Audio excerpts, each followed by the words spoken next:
நம்மளோட தேர்தல் அறிக்கை மேலே எல்லாருமே பைனாகுலர் வச்சு பார்த்துன்னுக்குறாங்க. ஏன் தெரியுமா? நம்ம சொன்னால் செஞ்சிருவோன்ற நம்பிக்கை அப்படின்னு ஒருத்தவங்க பேசியிருக்காங்க. யார் அவங்க?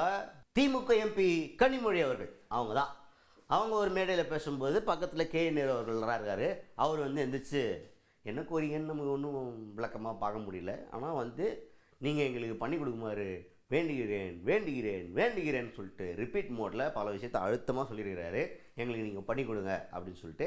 அது கனிமொழி அம்மையார் எப்படி அட்ரஸ் பண்ணுறாங்க அப்படின்னா, நாங்கள் உங்களுக்கு கொடுக்க தான் முடியும், செய்கிற இடத்துல நீங்கள் தான் இருக்கீங்க, அதனால் நீங்கள் தான் செய்யணும் அப்படின்ற மாதிரி ஆரம்பிச்சுட்டு, அடுத்ததாக தொண்டர்கள் மத்தியில் எல்லாருக்கிட்டையுமே என்ன சொல்கிறாங்க அப்படின்னா, நம்மளோட தேர்தல் அறிக்கையை எல்லாருமே உற்று நோக்கிட்டு இருக்கிறாங்க. காரணம், நம்ம ஒன்று சொன்னால் அது செய்வோன்ற நம்பிக்கை அப்படின்ற மாதிரி பேசியிருக்கிறாங்க.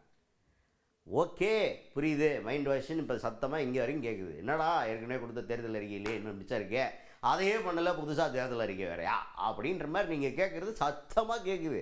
அவங்களுக்கும் கேட்டிருக்கோம். அதுக்காக மேடையில் நம்ம கொடுத்தோம்னா பண்ண மாட்டோம், சில இதை விட்டுருவோம், அதுக்காக நம்ம தேர்தல் அறிக்கையை விடாமல் இருக்க முடியாது, தேர்தல் அறிக்கை ரெடி பண்ணிக்கணும் உண்மையாக பேச போகிறாங்க மேடையில். அப்படி இப்படி மூடு மந்திரமாக தான் பேச முடியும்.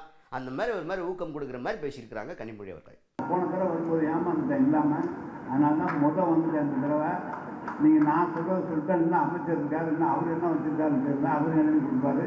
எனவே நாங்கள் கேட்பதை நீங்கள் அவசியம் செய்து தர வேண்டும், அதுக்கு உறுதுணையாக இருக்க வேண்டும், உறுதுணையாக இருக்க வேண்டும், உறுதுணையாக இருக்க வேண்டும். நாங்கள் எழுதி தான் கொடுக்க போகிறோம், செய்கிற இடத்துல நீங்கள் தானே இருப்பீங்க.